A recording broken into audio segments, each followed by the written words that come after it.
नमस्कार जय जगन्नाथ पिलामाने केमिति अछंती मु आशा करिबी आपण माने समस्त भलरे थिबे। तो पिलामाने आमे नेक्स्ट क्लास रे स्तंभ कोन जानिचे ठीक अछि कि नै। तो आमे जानिथिले को जाय स्तंभ रचयितार तर माने एतिकी जाय जानिथिले जहा कि एटा मोस्ट इंपोर्टेंट बुझि पालो कि नै। मु आशा करली पिलामाने भलो भाबरे बुझिचंती बोले कारण मु जो शैली रे आपण मानको बुझाउछि ना पिलामाने माने गोटे जे कोनोसी लोक भी बुझिजिबे मते जा लागू अछि बुझि पालो कि नै। तो कारण मु निजे माने निज मो आंचलिक भाषा रे लिखिछि आंचलिक भाषा रे बुझाइबा पय चेष्टा करूछि। तो तेणुकरी मु निजे मध्य माने विश्वास करि पारछु जे आपण माने मध्य भलो भाबरे पढुथिबे भलो भाबरे बुझुथिबे ठीक अछि। तो आज काली हम एडी थिले तो जो माने मध्य काली रो वीडियो देखि नांते जाय कि देखि नेबे मु एई वीडियो रो डिस्क्रिप्शन रे लिंक दे देबी बुझि पारो नै। काली रो वीडियो जो माने देखि नांते तो आपण मानको अनुरोध करिवि से वीडियो देखि कि ए वीडियो देखंतु कारण से वीडियो रे मु अनेक किछि सिखाइ अछि। स्तंभ कोन पाए पढ़ा स्तंभ क्या कह जाए स्तंभ केते प्रकार मु बहुत किसी शिखाई अच्छी। तो आप वीडियो देखिले ही जानीपारे। तो तेणुक आपको अनुरोध करी जो मैंने देखुवे तो प्रथम से वीडियो टी देखी दिंतु तापर आसिक वीडियो देखिए कारण काली वीडियो बहुत लंबा हो जाता। तो तेणुक मुझे वीडियो एति छाड़ी देती। तो आज वीडियो मत जहाँ लगुच सब शेष हो। तो तेणुक किसी चिंता करूँ ना। तो जानिबा स्तंभ रचनार विशेषत्व केते अछि कोन बुझिपारो नै। तो देखंतु मु पॉइंट बाय मु बुझाई अछि। तो तेणुक ध्यान दे शुणिबे। तो चलो अधिक डेरी न करी आमे जानिबा। तो देखंतु यह स्वतंत्र शैली रे समकालीन प्रसंग को आधार करी रचना करा जाय थाए एवं यह पढ़िबा को माने बहुत पिला माने ठीक अछि नै बहुत मनोरंजन होई थाए माने मिली थाए ठीक अछि नै। माने यही स्तंभ रचना पिला माने स्वतंत्र शैली रे माने आम स्वतंत्र शैली रे समकालीन प्रसंग को आधार करी रचना करा जाय थाए। पिला माने जेमिति कि पाठ पढुचंती तो केमिति से माने पाठ पढिबा दरकार ठीक अछि कि नै। तो तांको शैली रे से लिखि थाए एवं आम दुनिया केमिति आगु को जीवो पिला माने केमिति माने सम्मान जानि परिबे ताहा विषय से लिखि थाए एवं जे पाठक ना पिला माने से स्वतंत्र शैली हेतबा दरकार बुझिपारो से स्वतंत्र को नेकिना रचना करि थाए एवं से समकालीन प्रसंग को से आधार करी रचना करि थाए ठीक अछि। तो नेक्स्ट देखंतु 2 नंबर। तो नियमित समय व्यवधान रे प्रकाशित होई थाए एवं ए पाठकों को साहस देवा सहित बहु ज्ञान देई थाए एवं सत्य मार्ग देखाई थाए बुझिपारो नै। माने गोटे पाठक को कोन होई देई थाए ना पिला माने पढ़िबा को पाठ पढ़िबा को साहस देई थाए एवं ता सहित बहु ज्ञान मध्य देई थाए एवं सेई स्तंभटी कोन ना सत्य मार्ग को चलवा सिखाई थाए पिला माने बुझिपारो ना। आमे तार विशेषत्व केते कोन जानुचे तो तेणुकर एटा माने मोस्ट इंपोर्टेंट ठीक अछि। आपण जदि या बुझु नांती ताले माने किछि बुझिबार फायदा ही नाही। तो देखंतु यह संवाद पत्र रे एक निर्दिष्ट स्थान और निर्दिष्ट शीर्षक रे प्रकाश पाए तो जहा कि आमे दैनंदिन देखिबा को पाई परिबा नाही बुझिपालो। मु लिखित कहिथिली तो माने गोटे घटना डेली माने दैनंदिन हमर घटी जाउची किंतु ए स्तंभ सब बेले लेखा जाए नाही सप्ताह को थरे माने 2 सप्ताह को थरे एमिति लेखा जाए पिला माने बुझिपालो कि नाही। आमे स्तंभ देखिले आमे निजको अनुभव करबा जे मु आज बहुत गर्वित कारण मु गोटे ए स्तंभ विषय पढ़िबा पय जाउ अछि जा कि मते आज ए न्यूज़ पेपर मिलिला एमिति आमे माने भाबी थाउ बुझिपालो कि नाही। आपण माने मध्य स्तंभ पढ़ंतु बहुत किछि ज्ञान सिखि पारिबे। मु नेक्स्ट वीडियो जदि टाइम हो मु स्तंभ आपण मानको गोटे स्तंभ विषय मु बुझाइबे जहा कि आपण माने मो सांग सहित कथा हला पर लागिवो। तो तेणुकर किछि असुविधा नाही। तो देखंतु एथिरे 4 नंबर पॉइंट एथिरे लोक विश्वासी माने तो एथिरे लोक विश्वसनीय स्वतंत्र विषय स्वतंत्र दृष्टि भंगी रे उपस्थापित होई थाए माने माने देखंतु गोटे स्तंभ कहबी वृक्ष माने स्वर्ग रे बढुची आपण कोन विश्वास करि परिबे नाही कोन कहले विश्वास करि परिबे वृक्ष माने पातळ माने भूई रे माने बढुची तो आपण ता विश्वास करि परिबे। तो तेणुकर जे भी स्तंभ लेखुथिबो तो से विश्वसनीय घटना को नहीं लिखिथिले ही आमे जानि परिबा बा विश्वास करि परिबा बुझिपालो नै। तो से कहूचे जे गोटे स्तंभ माने गोटे विश्वसनीय रे लेखा जीव दरकार कारण जे भी पढ़िबो कि नै से माने से निजे भाबी पारिबो निजे को विश्वास करि पारिबो जदि माने गछ स्वर्ग रे फळुचे बोले आपण बुझि पारिबे कि आपण तो विश्वास करि पारिबे नै ना सेमिति टाइप र कथा। तो देखंतु तापरे ଯାହା କି ପାଠକ ମନକୁ ଛୁଇଁଥାଏ। ବୁଝିପାରିଲ କି ନାହିଁ? ତ ସିଏ ମାନେ ଗୋଟେ ସ୍ତମ୍ଭ ପଡ଼ିକି ତାର ମନକୁ ଛୁଇଁଥାଏ। ବୁଝିପାରିଲ? ତ ନେକ୍ସଟ ଦେଖନ୍ତୁ, ଏତେ ନ ଲେଖିଲେ ବି ଆପଣ ବୁଝିବା ପାଇଁ ମୁଁ ଏତିକି ଲେଖିଛି। ଆପଣ ଯାହା ବୁଝିଲେ 2 ରୁ 3 ପେଜ, ଦୁଇ ପେଜ ମଧ୍ୟ ଲେଖିଲେ ଆପଣମାନଙ୍କୁ ସ୍ତମ୍ଭ ହେଇଯିବ। କିନ୍ତୁ ଆପଣମାନେ ଭଲ ଭାବରେ ବୁଝିପାରିବେ ବୋଲି ମୁଁ 4 ପେଜ ଖଣ୍ଡେ ଲେଖିଛି। ବୁଝିପାରିଲ? ତ ନେକ୍ସଟ ଦେଖନ୍ତୁ, ସ୍ତମ୍ଭ ରଚନାର ଆରମ୍ଭରୁ ଶେଷ ପର୍ଯ୍ୟନ୍ତ ଏକ ଉତ୍କଣ୍ଠିତ ପରିବେଶ ମାନେ ଚାତୁରୀ ରହିବା ଆବଶ୍ୟକତା, ଯାହା ପାଠକ ପଢ଼ିବାର ଆଗ୍ରହୀ ବୃଦ୍ଧି କରିବା ସହିତ ସ୍ତମ୍ଭକାରର ଚିନ୍ତାଧାରା ସହ ମାନେ ଏକାତ୍ମ କରାଇ ପାରିବ। ଠିକ୍ ଅଛି କି ନାହିଁ? ଏକାତ୍ମ କରାଇପାରିବ ମାନେ ଗୋଟେ ସ୍ତମ୍ଭ ରଚନାକୁ ଆରମ୍ଭରୁ ଶେଷ ପର୍ଯ୍ୟନ୍ତ ଏକ ଉତ୍କଣ୍ଠି ମାନେ ଗୋଟେ ସଚେତନ ଭାବରେ ଗୋଟେ ଶୈଳୀ ଲେଖିବା ପାଇଁ ପଡ଼ିବ। ପରିବେକ୍ଷଣ, ବୁଝିପାରିଲ ନା? ଚାତୁରୀ ଆପଣ ଜାଣିଛନ୍ତି ତ ରହିବା ଆବଶ୍ୟକତା। ଠିକ୍ ଅଛି। ତ ଦେଖନ୍ତୁ ନେକ୍ସଟ, ସ୍ତମ୍ଭର ପ୍ରସଙ୍ଗ ସମକାଳୀନ ପ୍ରସଙ୍ଗଟି ବିଷୟକୁ ଆଧାର କରି ମାନେ ରଚିତ ହୋଇଥାଏ। ଗୋଟେ ବିଷୟକୁ ନେଇକିନା ଗୋଟେ ମାନେ ଆଧାର କରି ତାର ରଚିତ ହୋଇଥାଏ। ତ ଏହା ପାଠକ ବା ବୁଦ୍ଧିଜୀବୀଙ୍କର ବିଚାରବୋଧକୁ କ୍ରିୟାଶୀଳ ବା ପ୍ରତିକ୍ରିୟାଶୀଳ ଆବେଦନରେ ପ୍ରଭାବିତ କରିପାରୁଥିବ। ମାନେ ଗୋଟେ ବୁଦ୍ଧିଜୀବୀ ହେଇଥିଲେ ତାକୁ ବୁଦ୍ଧିଜୀବୀ ପରି ଲାଗିବା ଦରକାର। ଗୋଟେ ପାଠକ ହେଇଥିଲା ପରି ଲାଗିବା ଦରକାର। ତ ସେମିତି ଟାଇପର ଆପଣଙ୍କୁ ଲେଖିବା ପାଇଁ ପଡ଼ିବ। କେଉଁଟା? ସ୍ତମ୍ଭ। ଯିଏ ଲେଖୁଥିବ ପିଲାମାନେ ତାହା ବିଷୟରେ ଆମେ ପଢ଼ୁଛୁ ନା। ତ ନେକ୍ସଟ ଦେଖନ୍ତୁ, ସମ୍ବାଦପତ୍ରରେ ସ୍ତମ୍ଭ ରଚନାର ଏକ ମାନକ ସୃଷ୍ଟି। ସାଧାରଣତଃ ଏହା ପାଠକ ପ୍ରବନ୍ଧିକ ଏକ ସ୍ୱତନ୍ତ୍ର ଶୀର୍ଷକ ରଚନା। ତ ସମ୍ପାଦକୀୟ ସ୍ତମ୍ଭ ପରେ ସମ୍ବାଦପତ୍ରରେ ଏହାର ପ୍ରଧାନ ବିଶେଷ ଭାବରେ ରହିଅଛି। ତ ସ୍ତମ୍ଭର ଆକୃତିଗତ ବୈଶିଷ୍ଟ୍ୟ ପ୍ରତି ସଚେତନ ହୋଇ ସ୍ତମ୍ଭକାର ଲେଖିବା ଉଚିତ। ତ କାରଣ ଅତି ଦୀର୍ଘ ରଚନା ପାଠକ ଧ୍ୟାନକୁ କେନ୍ଦ୍ରଭୂତି କରି ନପାରେ। ତ ସ୍ତମ୍ଭ ରଚନାରେ ନୂଆ ତଥ୍ୟ, ନୂଆ ଯୁକ୍ତି, ନୂଆ କଥା ପ୍ରକାଶିତ ହେବା ଉଚିତ। ତ ଏଥିରେ ସ୍ତମ୍ଭକାରଙ୍କ ଦୃଷ୍ଟିଭଙ୍ଗୀ ସମ୍ପୂର୍ଣ୍ଣ ନୂତନ ହେବା ଦରକାର ଏବଂ ନିଜ ମତାମତ ଅପେକ୍ଷା ସାର୍ବଜନୀନ ମତାମତ ପ୍ରତି ଦୃଷ୍ଟି ଦେବା ଉତ୍କୃଷ୍ଟ ସ୍ତମ୍ଭ ରଚନାର ବିଶେଷତ୍ୱ। ବୁଝିପାରିଲ? ମାନେ ଗୋଟେ ସ୍ତମ୍ଭ ଏମିତି ହେବା ଦରକାର ଯାହାକି ମୁଁ କହିଲି ଏବେ କ'ଣ ନା ପିଲାମାନେ, ଗୋଟେ ଆକୃତିଗତ ବୈଶିଷ୍ଟ୍ୟ ପ୍ରତି ସଚେତନ ହୋଇ ସ୍ତମ୍ଭକାର ଲେଖିବା ଦରକାର। ମାନେ ଗୋଟେ ମୁଁ କହିଥିଲି ସ୍ତମ୍ଭ ପ୍ରତି ଆମେ ଗୋଟେ ସଚେତନ ହେବା ଦରକାର। ଆକୃଷ୍ଟିଗତ, ବୁଝିପାରିଲ କି ନାହିଁ? ତ ଦେଖନ୍ତୁ, ସ୍ତମ୍ଭକାର ଲେଖିବା ଉଚିତ। ଯେମିତିକି କାରଣ ଅତି ଦୀର୍ଘ ରଚନା ଅଧିକ ଦୀର୍ଘ ରଚନା ପାଠକର ଧ୍ୟାନକୁ କେନ୍ଦ୍ରଭୂତି ପାଠକର ଧ୍ୟାନକୁ ଅଧିକ ପଢ଼ିବା ପାଇଁ କ'ଣ କରିଥାଏ? କେନ୍ଦ୍ରଭୂତି କରି ନପାରେ।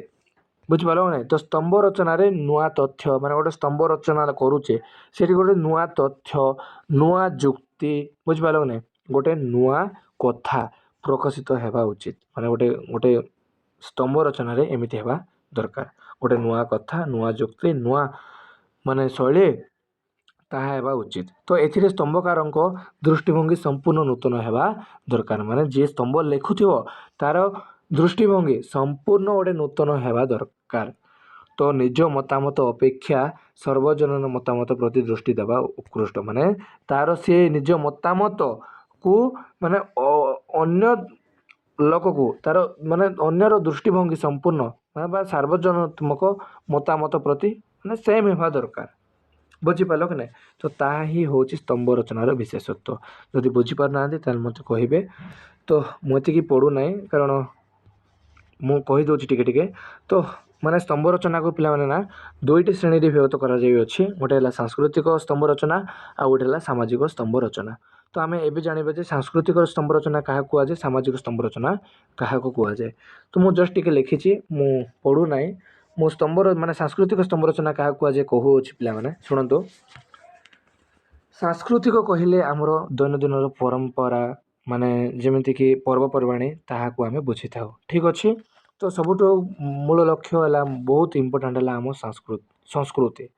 ତ ସେଇ ସଂସ୍କୃତି କେମିତି ବଜାୟ ରହିବ ତାହା ପାଇଁ ସ୍ତମ୍ଭ ରଚନା କରାଯାଇଥାଏ।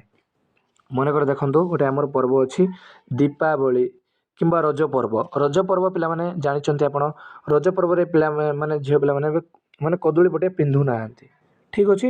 ତ ତାହା ଆମେ କ'ଣ କହୁଛୁ, ଆମ ସଂସ୍କୃତିକୁ ଆମେ ଭୁଲି ଯାଉଅଛୁ। ଠିକ୍। ତ ସେଇ ପରମ୍ପରା କେମିତି ବଜାଇ ରଖିବ? ଦେଖନ୍ତୁ, ଗୋଟେ ମାନେ ରଜକୁ ନେଇ ଗୋଟେ ରଜ ପର୍ବକୁ ନେଇ ଗୋଟେ ସ୍ତମ୍ଭ ଲେଖ ମାନେ ଲେଖିଥିବ ବୁଝିପାରିଲ। ତ ଯଦି ଆମେ ରଜକୁ ଗୋଟେ ଯେଉଁ ସ୍ତମ୍ଭ ଲେଖିବା ତାକୁ ଆମେ ସରଳ ଭାଷାରେ ଲେଖିଥାନ୍ତେ କି ନାହିଁ ଆମ ପର୍ବକୁ ଏମିତି ଭାବରେ କରାଯାଏ ମାନେ କରିବା ଦରକାର, ଆମ ପର୍ବକୁ ଏତେ ସମ୍ମାନ ଦେବା ଦରକାର, କ'ଣ ବହୁତ କିଛି ଲେଖାଯାଇଥାଏ। ତ ଯିଏ ବି ସେ ସ୍ତମ୍ଭ ପଢ଼ିବ ନା ପିଲାମାନେ ସେ ତା'ର ସଂସ୍କୃତିକୁ କେବେ ମଧ୍ୟ ଭୁଲି ପାରିବ ନାହିଁ। ହଁ ଠିକ୍ କଥା, ଏଇ ସ୍ତମ୍ଭରେ ଯାହା ଲେଖା ଅଛି ତ ଆମେ ତାହା କରିବା ଦରକାର ବୋଲି ସେ ମାନେ ସଂସ୍କୃତିକୁ ସେ ବଜାଇ ରଖିଥାଏ। ତ ତାହାକୁ ହିଁ ସାଂସ୍କୃତିକ ସ୍ତମ୍ଭ ରଚନା ବୋଲି କୁହାଯାଏ। ବୁଝିପାରିଲ, ମୁଁ ଆପଣଙ୍କୁ ଉଦାହରଣ ସହିତ ମାନେ ବୁଝାଇଲି। ଏବେ ଯେମିତିକି କ'ଣ ନା ପିଲାମାନେ ଆମର ହେଉଅଛି ଆମ କୋରାପୁଟ ଅଞ୍ଚଳରେ ଯେମିତିକି ଦିଆଲି ଯେଉଁ ପର୍ବ ବି ହେଉଛି ନା ପିଲାମାନେ, ତ ତାହାକୁ ଆମେ ଭୁଲିବା ପାଇଁ ପଡ଼ିବ ନାହିଁ, କାରଣ ତାହା ହେଉଛି ଆମର ସଂସ୍କୃତି। ତାହା ବିଷୟରେ ଲେଖିବା ପାଇଁ ପଡ଼ିବ, ବୁଝିପାରିଲ, ଆମକୁ ବୁଝିବା ପାଇଁ ପଡ଼ିବ। ଯଦି ମନେକର ଯଦି ଲେଖା ନଯାଇଥାନ୍ତା ତାହେଲେ ଆମେ ସେ ଜାଣିନଥାନ୍ତେ ଯେ ରଜ ପର୍ବ ଏମିତି ସୁନ୍ଦର ଭାବରେ ରଚନା ମାନେ ରଜ ପର୍ବ ଏମିତି ସୁନ୍ଦର ଭାବରେ ପାଳିତ କରାଯାଏ। ଠିକ୍ ଅଛି କି ନାହିଁ? ଯଦି ଆପଣ ପଢ଼ିବେ ଯଦି ଯେମିତିକି ସେଠି ଝିଅମାନେ କଦଳୀ ପଟିଆ ପିନ୍ଧନ୍ତି, ମାନେ ଦୋଳି ଝୁଲନ୍ତି, ପାନ ଖାଆନ୍ତି, ଏମିତି ଅନେକ ପ୍ରକାର କଥା କହିଥାନ୍ତି। ତ ଆମେ ଯଦି ପଢ଼ିବା ଆମେ ନିଜେ ମଧ୍ୟ ଆକୃଷ୍ଟ ହୋଇଯିବା ନା ଏହି ପର୍ବ ଆମକୁ କରିବା ପାଇଁ ପଡ଼ିବ। ତ ତାହାକୁ ହିଁ କୁହାଯାଏ ସାଂସ୍କୃତିକ ସ୍ତମ୍ଭ ରଚନା। ଠିକ୍ ଅଛି, ଆପଣ ଜାଣିପାରିଲେ ନା? ତ ନେକ୍ସଟ ଆମେ ତା'ର କ'ଣ ଜାଣିବା, ସାମାଜିକ ସ୍ତମ୍ଭ ରଚନା କ'ଣ ତାହା ଜାଣିବା। ଠିକ୍ ଅଛି, ସାମାଜିକ ମାନେ ସ୍ତମ୍ଭ ରଚନା କ'ଣ ନା ପିଲାମାନେ ଆମ ସମାଜ ଉପରେ ଯାହା ବି ସବୁ ଘଟି ଯାଉଅଛି ଦୈନନ୍ଦିନରେ, କେବେ ଚୋରି ହେଉଛି, କେବେ ମାନେ କ'ଣ ନା ପିଲାମାନେ ଗୋଟେ ଭୁଲ କାମ ହେଉଛି, ଗୋଟେ ଖରାପ ଘଟଣା ଘଟୁଛି, ଯେମିତିକି କହିବାକୁ ଗଲେ ମାନେ ଅସୁରକ୍ଷିତ ନାରୀ, ମାନେ ଶିଶୁ ଶ୍ରମିକ ସମସ୍ୟା, ଅନ୍ଧବିଶ୍ୱାସ, କୁସଂସ୍କାର ସମେତ ଅନେକ କିଛି ଘଟି ଯାଉଅଛି। ତ ତାହାକୁ କେମିତି ଆମେ ନ କରିବା ଉଚିତ, ଗୋଟେ ଖରାପ ଗୁଣକୁ ଆମେ ଯେମିତି ନ କରିବା ଉଚିତ ମାନେ ମନେକର ଦେଖନ୍ତୁ ଚୋରି କରିବା କ'ଣ ଠିକ୍ ନୁହେଁ। ଆମେ ଯଦି ଚୋରି କରିବା ବିଷୟରେ ଯଦି ଆମେ ତାର ଚୋରିର ଗୁଣ ଜାଣିବା, ଚୋରିର କେତେ ପାପ କ'ଣ, ଚୋରିର କେତେ ମହତ୍ଵ କ'ଣ, ମାନେ ଚୋରି ଆମେ କରିବା କ'ଣ ପାଇଁ, ତାହା ବିଷୟରେ ଯଦି ଆମେ ଗୋଟେ ସ୍ତମ୍ଭ ରଚନା କରିବା, ଯିଏ ଯଦି ସ୍ତମ୍ଭ ରଚନା କରିବ ନା ପିଲାମାନେ, ସିଏ ଗୋଟେ ଚୋରିକୁ ନେଇକିନା କେତେ କ'ଣ ଲେଖିଥାଏ। ଚୋରି କରିବା ମହାପାପ, ଚୋରି କରିବା କ'ଣ କେତେ କ'ଣ ଲେଖିଥାଏ। ଯଦି ଆମେ ସେଇ ସ୍ତମ୍ଭକୁ ଯଦି ପଢ଼ିବା ନା ପିଲାମାନେ, ତାହେଲେ ଆମେ ନିଜେ ଚୋରି କରିବା ଭୁଲିଯିବା, ଛାଡ଼ିଯିବା, ଏମିତି ଆମ ମନକୁ ଲାଗିଥାଏ ପିଲାମାନେ। ବୁଝିପାରିଲ କି ନାହିଁ? ଆପଣମାନେ ମଧ୍ୟ ଜାଣିପାରୁଥିବେ ଠିକ୍ କି ନାହିଁ? ଆମ ମାନେ ସମାଜରେ ଯାହା ବି ସବୁ ଘଟି ଯାଉଅଛି ଆଜିକାଲି କଳିଯୁଗ, ମାନେ ବହୁତ କିଛି ଘଟି ଯାଉଅଛି ପିଲାମାନେ। ବୁଝିପାରିଲେ, ଆମେ ଖରାପ କାମକୁ ଅଧିକ ଗୁରୁତ୍ୱ ଦେଉଅଛେ, କିନ୍ତୁ ଆମେ ଯେଉଁଟା ଠିକ୍ ତାହା କରୁନେ। ତ ତେଣୁକରି ସେଇ ଜିନିଷକୁ କେମିତି ଆମେ ମାନେ ସଠିକ୍ ଭାବରେ ୟୁଜ୍ କରିପାରିବା, ବ୍ୟବହାର କରିପାରିବା, ତ ତାହା ବିଷୟକୁ ନେଇ କ'ଣ ଲେଖାଯାଏ, ଏଇ ସାମାଜିକ ସ୍ତମ୍ଭ ରଚନା କରାଯାଇଥାଏ, ଯାହାକି ଆମେ ନିଜେ ସମାଜ ପ୍ରତି ଆମେ ଭଲ ପାଇବା ଦେଇଥାଉ। ଠିକ୍ ଅଛି, ଆମେ ସମାଜକୁ କେମିତି ବଜାଇ ରଖିବା ତାହା ବିଷୟକୁ ନେଇ ହିଁ ଲେଖା ହେଇଯାଇଥାଏ ପିଲାମାନେ। ଯେମିତିକି ସାମାଜିକ ସମସ୍ୟାର ମୁକ୍ତ ସ୍ୱରୂପ ଗୁଡ଼ିକ ହେଲା, ଯେମିତିକି ମାନେ ଦେଖନ୍ତୁ ଜାତି ପ୍ରଥା, ଯୌତୁକ ପ୍ରଥା, ବେକାରୀ ସମସ୍ୟା, ଛାତ୍ରବୃତ୍ତି ଶୃଙ୍ଖଳ, ଅନେକ କିଛି ଘଟଣା ହେଇଥାଏ। କେବଳ ଖରାପ ଗୁଣ ବୋଲିକିନା ନାହିଁ, ବୁଝିପାରିଲ ନାହିଁ? ଜାତି ପ୍ରଥା ମାନେ ଆମ ଜାତିକୁ କେତେ ଭଲ ପାଉଛେ ଆମେ, ଠିକ୍ ନାହିଁ? ଆମେ ଅନ୍ୟ ଜାତି ସହିତ ଆମେ କେମିତି ଆମେ ସମାନ ଭାବରେ କଥାବାର୍ତ୍ତା ହେବା ଦରକାର, କେମିତି ତାଙ୍କ ସହିତ ଦୁର୍ବ୍ୟବହାର କରିବା ଦରକାର, ତାହା ବିଷୟରେ ଯିଏ ବି ଲେଖୁଥାଏ ଜାତି ପ୍ରଥା ବିଷୟରେ ଗୋଟେ କ'ଣ ନା ସ୍ତମ୍ଭ, ତ ତାହା ବିଷୟରେ ସେ ଜାଣିପାରିବ ଜାତି ପ୍ରଥା ମାନେ କ'ଣ, ତାହାର ସମ୍ପୂର୍ଣ୍ଣ ଅର୍ଥ ସିଏ ବୁଝିପାରିବ। ଯେହେତୁ ସିଏ ବୁଝିପାରିବ ତାହେଲେ ଆମକୁ ବହୁତ ଜ୍ଞାନ ମିଳିବ ପିଲାମାନେ। ଆପଣ କହୁଥିବ ଯେ ଆମେ କ'ଣ ଏଇ ସ୍ତମ୍ଭ ପଢ଼ିଲେ କ'ଣ ଶିଖିପାରିବା, କିନ୍ତୁ ଆପଣ ଯଦି ଭଲ ଭାବରେ ପଢ଼ିବେ ନା ପିଲାମାନେ, ଭଲ ଭାବରେ ଜାଣିବେ ନା ପିଲାମାନେ, ବିଶ୍ୱାସ କରନ୍ତୁ ଆପଣ ଗୋଟେ ଭଲ ମଣିଷଟିଏ ହେଇପାରିବେ। ଆଗକୁ ବଢ଼ିବାରେ ଆପଣମାନଙ୍କୁ କିଏ ରୋକିପାରିବ ନାହିଁ। ଠିକ୍ ଅଛି, ମୁଁ ଆପଣଙ୍କୁ ମୋଟିଭେସନାଲ୍ କଲା ପରେ କଥା ମାନେ କହୁଅଛି, ତ ତେଣୁକରି ମାନେ ଅଧିକ ଇମୋସନାଲ୍ ହୁଅନ୍ତୁ ନାହିଁ। ତ ଚାଲ ଦେଖନ୍ତୁ ଭିଡ଼ିଓଟିକୁ ମାନେ କେମିତି ଲାଗିଲା ମୋତେ କହିବେ। ଠିକ୍ ଅଛି, ତ ଏଇଟା ହେଉଛି ଆପଣମାନଙ୍କର ଉପସଂହାର। ଆପଣ ଉପସଂହାରରେ ଯାହା ବୁଝିଲେ ତାହା ଲେଖିଲେ ମଧ୍ୟ ହେବ, କିନ୍ତୁ ଆପଣ ଯଦି ତଥାପି ଜାଣିପାରୁନାହାନ୍ତି ତାହେଲେ ମୁଁ ଯାହା ଲେଖିଛି ତାହା ଆପଣ ଲେଖିଦେବେ। ଠିକ୍ ଅଛି କି ନାହିଁ? ଉପସଂହାରରେ ମୁଁ ଆଉ ମାନେ ଅଧିକ ଟାଇମ୍ ଦେଉନାହିଁ, କାରଣ ଏମିତିରେ ବି ଆମ ଟାଇମ୍ ବହୁତ ହେଇଗଲାଣି। ତ ତେଣୁକରି ଉପସଂହାରରେ ଯାହା ଆପଣ ଜାଣିଛନ୍ତି ତାହା ଲେଖିବେ ଭଲ ଭାବରେ, ବୁଝିପାରିଲେ ନା? ଆମକୁ ମାନେ ସମାଜ ମାନେ ସ୍ତମ୍ଭ ଲେଖନ କେତେ ମହତ୍ଵ କେତେ ଗୁରୁତ୍ୱ ତାହା ଆପଣ ଜାଣିପାରିବେ। ତାହା ଲେଖିବେ ଯାହା ବୁଝିଛନ୍ତି ତାହା ଆପଣ ଯଦି ଉପସଂହାରରେ ଲେଖିବେ ଆପଣଙ୍କୁ କିଏ ବି 8ରୁ 8 ମାର୍କ ଦେବାଟା କନଫର୍ମ ପିଲାମାନେ। ଠିକ୍ ଅଛି, ଆଜିର ଭିଡ଼ିଓ ପାଇଁ ଏତିକି। ତ ଏଇ ସ୍ତମ୍ଭ ରଚନା କ'ଣ ଆପଣମାନେ ଭଲ ଭାବରେ ବୁଝିପାରୁଥିବେ। ସାମାଜିକ ସ୍ତମ୍ଭ ରଚନା କ'ଣ, ତାପରେ ସାଂସ୍କୃତିକ ସ୍ତମ୍ଭ ରଚନା କ'ଣ ତାହା ମଧ୍ୟ ଆପଣ ଜାଣିପାରୁଥିବେ। ତ ମୁଁ ଆପଣଙ୍କୁ ଏବେଠୁ ହିଁ କହିବି, କାରଣ ଆପଣ ପଢ଼ାପଢ଼ି ପିଲାମାନେ ତ ଦୟାକରି ସମାଜ ମାନେ ନ୍ୟୁଜ୍ ପେପର୍ ନ ପଢ଼ିଲେ ବି ଦିନେ ଦିନେ ସ୍ତମ୍ଭ ରଚନା ପଢ଼ନ୍ତୁ, ମାନେ ଅଧିକ ଜ୍ଞାନ ପାଇପାରିବେ। ତ ତେଣୁକରି ମୁଁ ଆପଣମାନଙ୍କୁ କହୁଅଛି। ତ ପିଲାମାନେ ଆଜିର ଭିଡ଼ିଓ ପାଇଁ ଏତିକି। ବିଶ୍ୱାସ କରନ୍ତୁ ଆଜିର ଭିଡ଼ିଓ ମୋତେ ବହୁତ ମଜା ଲାଗିଲା। ଆପଣଙ୍କୁ କେମିତି ଲାଗିଲା ମୁଁ ଜାଣିନି।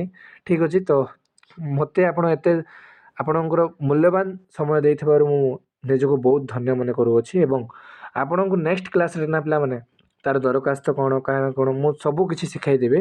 ତ ତେଣୁକରି କିଛି ଚିନ୍ତା କରନ୍ତୁ ନାହିଁ। ତ ରହିଲି ପିଲାମାନେ, ଜୟ ଜଗନ୍ନାଥ। ତ ଆଗକୁ ଏକ୍ଜାମ୍ ହେଉଛି ପିଲାମାନେ, ମୁଁ ଆପଣମାନଙ୍କୁ ଅନୁରୋଧ କରିବି ଭଲ ଭାବରେ ପଢ଼ନ୍ତୁ, ଆଗକୁ ଭଲ ମଣିଷ ହୁଅନ୍ତୁ ପିଲାମାନେ। ତ ଭିଡ଼ିଓ ଦେଖୁଥିବାରୁ ବହୁତ ବହୁତ ଧନ୍ୟବାଦ। ଆମେ ନେକ୍ସଟ ଭିଡ଼ିଓରେ ଦେଖା ହେବା ପିଲାମାନେ।